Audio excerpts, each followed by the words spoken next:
नेहा रंगीन दुकानों और हलचल भरी भीड़ से घिरी हुई मेले में घूमती है। वह एक एंटीक दुकान पर रुकती है। उसकी निगाह एक पुराने, थोड़े धुंधले दर्पण पर जाती है। दुकानदार बोलता है। उसका ध्यान आकर्षित करता है, यह दर्पण खास है।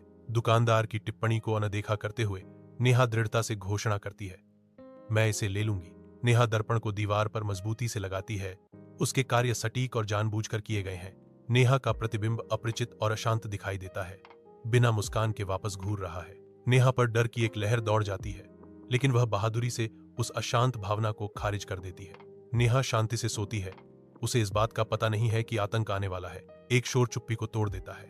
नेहा चौंक कर बैठ जाती है। दर्पण में उसका प्रतिबिंब स्वतंत्र रूप से हिलता है। एक भयावह दृश्य। परछाई दर्पण से बाहर निकलती है। नेहा चीखती है, आहा। दर्पण हटाने के बाद नेहा को दीवार में एक रहस्यमय दरार दिखती है, जो अज्ञात के लिए एक मौन निमंत्रण है।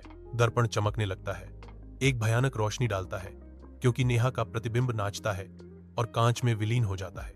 नेहा बिना किसी निशान के गायब हो जाती है। दर्पण में केवल अपनी मुस्कुराती हुई छवि छो जाती है। नेहा की मां कमरे में प्रवेश करती है। उसकी निगाहें तुरंत नेहा पर पड़ती हैं, जो दर्पण के सामने खड़ी है। नेहा का प्रतिबिंब उसकी मां को शांति से मुस्कुराता है। मां को लगता है कि कुछ गड़बड़ है, लेकिन वह इसे खारिज कर देती है, इस बात से अनजान कि असली नेहा दर्पण के पीछे फंसी हुई है।